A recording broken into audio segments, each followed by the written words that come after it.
রাজনৈতিকভাবে এসে মিম্বরের মধ্যে বসেছেন, বসে উনি খুতবা দেওয়া শুরু করেছেন। এমন অবস্থায় খুতবা দিচ্ছেন, আজান হচ্ছিল, উনি স্টাফ দিয়েছেন, আজানের পরে উনি নামাজ পড়াচ্ছেন। এরই মাঝে এবিএম রুহুল আমিন কাউমি জননী বলে কাউমি আলেমদেরকে বিতর্কিত করেছে। 2013 সালে লক্ষ লক্ষ হাফেজদের হেফাজত ইসলামের নেতৃবৃন্দকে ছাত্রদেরকে খুন করেছে, অথচ সে কাউমি আলেম নাম ধারণ করে কাউমি জননী উপাধি দিয়েছে শেখ হাসিনাকে। বিতর্কিত আলেম যে 5 অক্টোবর বৈষম্য বিরোধী ছাত্র জনতার আন্দোলনের মাধ্যমে পালিয়ে গিয়েছে, এখন সে আজকে 8-10 গাড়ি তার ছাত্রছাত্রী নিয়ে হুট করে এসে মুসল্লিদের নামাজ পড়তে বসে আছে। ইমাম সাহেব আলোচনা করতেছেন, হুট করে দক্ষিণ গেট দিয়ে এসে ঢুকে এসে বসছে। বসার লগে লগে ওই যিনি ইমাম সাহেব সালেহ সাহেব নামাজ পড়াচ্ছেন ওনাকে টানে এসছে, নামাইয়া জামা টামা ছিঁড়ে ধাক্কা দিয়ে হুমান করে ফেলে দিয়েছে। তখন সাধারণ মুসল্লিরা বলছে এটা নাম আল্লাহর মসজিদ, এখানে এই ধরনের আচরণ করা ঠিক নয়।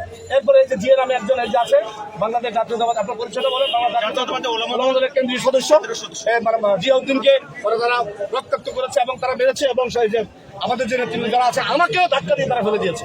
আমি পিছনে দর্শক সারিতে মুসল্লিদের কাতারে ছিলাম, আমাকেও ধাক্কা দিয়ে ফেলে দিয়েছে এবং ভিতরে একটা নৈরাজ্যকর পরিস্থিতি সৃষ্টি করেছে। তখন আমরা বাধ্য হয়ে আল্লাহর মসজিদের মধ্যে উচ্চস্বরে কথা বলাটাও হারাম, আমরা সেই বিবেচনা করে আল্লাহ ভয় আমরা গেটে এসে আমরা আইনশৃঙ্খলা ভাইদের কাছে সাহায্য চেয়েছি, আমরা আমাদের কোনো সাহায্য করা নাই।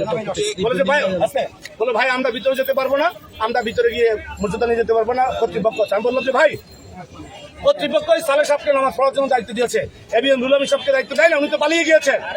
তো আজকে সেই বিতর্কিত ব্যক্তি এসে শহর দখলের মতো সন্ত্রাসী বাহিনী নিয়ে শহর দখলের মতো অন্তত 20-50 জনকে তার এই গুন্ডা বাহিনী আহত করেছে অতর্কিতভাবে।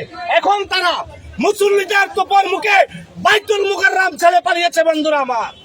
এবং আপনারাও চির লক্ষ্য করবেন এই বাইতুল মুকাররমে খুনি এবিএম রুহুল আমিন সহ তার প্রেতাত্মাদেরকে আইনের আওতায় এনে মামলা দিয়ে তাদেরকে বিচারের জন্য আমরা দাবি জানাচ্ছি।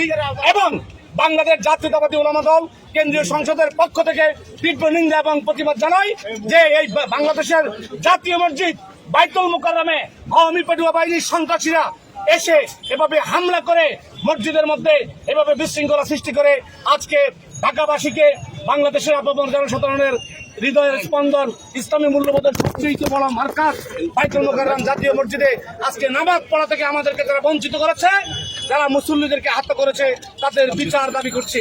বন্ধুরা, আপনারা একমত আমার সাথে?